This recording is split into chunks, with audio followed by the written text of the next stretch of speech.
एक बार की बात है। एक गांव में रमेश और मोहन नाम के दो भाई रहते थे। बड़े भाई का नाम रमेश तथा छोटे भाई का नाम मोहन था। रमेश की शादी हो चुकी थी। उसकी पत्नी का नाम हेमा था।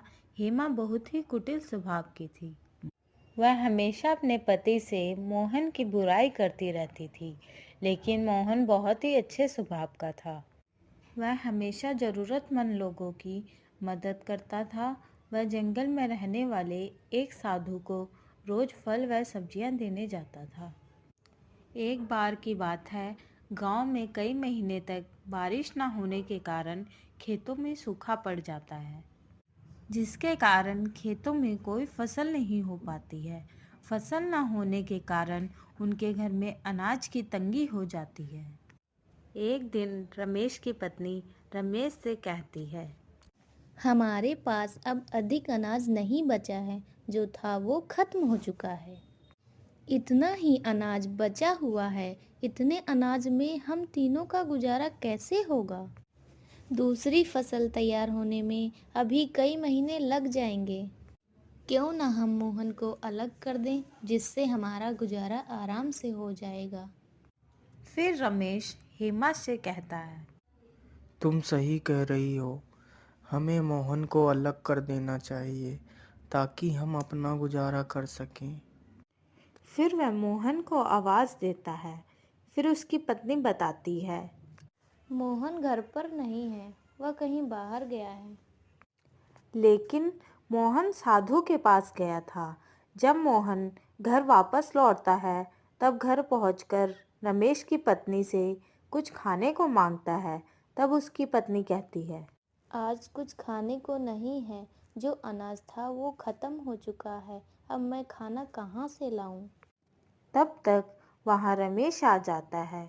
फिर रमेश मोहन से कहता है, अब अनाज नहीं बचा है और ना ही इस बार फसल हुई है, इसलिए तुम्हें खुद अपने खाने का इंतजाम करना होगा। मैं तुम्हें पुराना वाला खेत देता हूँ, तुम उसमें अपना गुजारा करो। और ये घर भी मैंने बनवाया है, इसलिए तुम यहाँ नहीं रह सकते। रमेश की ये सारी बातें सुनकर मोहन बहुत दुखी हो जाता है और वहां से चला जाता है।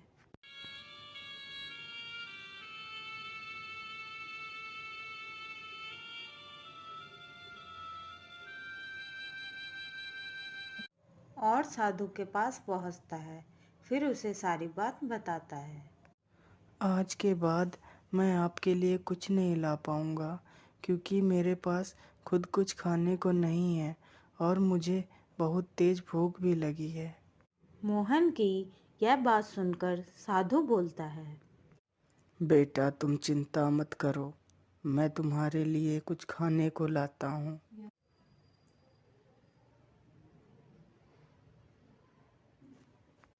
फिर साधु उसे कुछ खाने को देता है और मोहन खाना खा लेता है।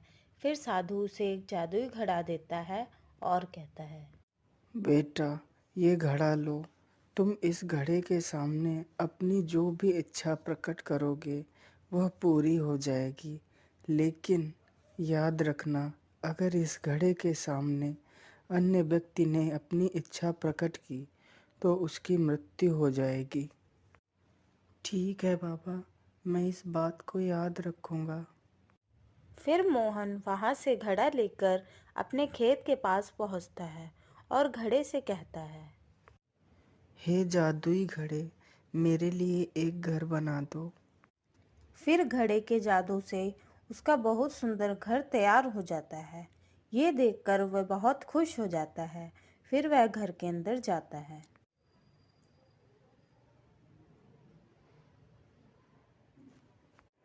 फिर रात को मोहन घड़े से कहता है, हे जादुई घड़े, मुझे बहुत तेज भूख लगी है, मुझे कुछ खाने को दे दो।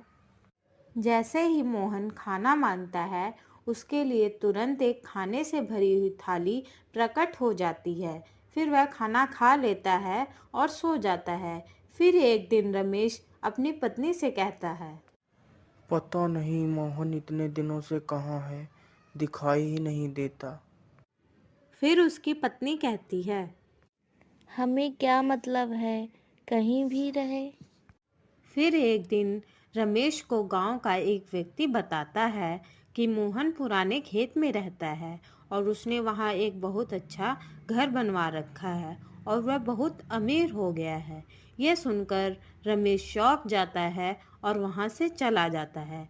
घर पहुंचकर अपनी पत्नी को सारी बात बताता है।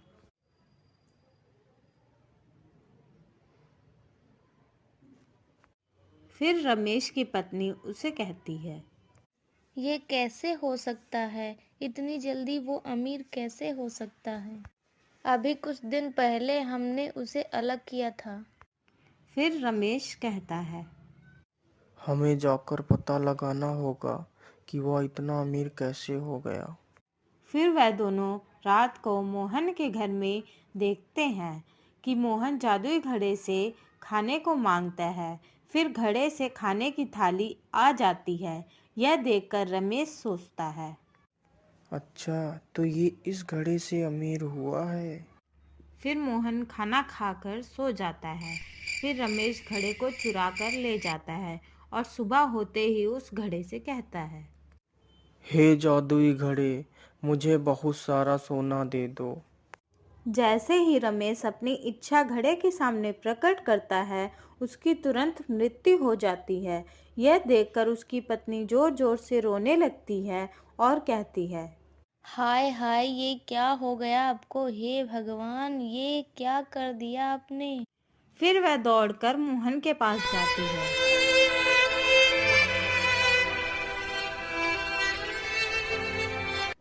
मोहन, ओ मोहन, सुनो। फिर मोहन देखता है कि रमेश की पत्नी उसे आवाज दे रही है। तब मोहन उसे पूछता है, क्या हुआ भाभी? मोहन, तुम्हारे भाई को पता नहीं क्या हो गया है। वह यहाँ से तुम्हारा जादुई घड़ा चुरा कर ले गए थे और जैसे ही उन्होंने जादुई घड़े से अपनी इच्छा प्रकट की, तभी अचानक से वह बेहोश हो गए और जमीन पर गिर गए। यह सुनते ही रमेश दौड़कर साधु के पास जाता है और साधु से सारी बात बताता है। फिर साधु उसे बताता है, जल्दी जाओ बेटा और उस घड़े को अपने हाथों से तोड़ दो। यह सुनकर मोहन दौड़कर वहां पहुंचता है और जल्दी से घड़े को उठाकर जमीन पर पटक देता है, जिससे घड़ा टूट जाता है। घड़े के टूटते ही रमेश जीवित हो जाता है और वह मोहन से कहता है, मोहन, मैंने तुम्हें घर से बेघर कर दिया, लेकिन फिर भी तुमने मेरी जान बचाई। मुझे माफ कर दो मेरे भाई। फिर वह तीनों हंसी खुशी साथ में रहने लगते हैं। अगर आपको ये कहानी पसंद आई तो चैनल को सब्सक्राइब करना ना भूलें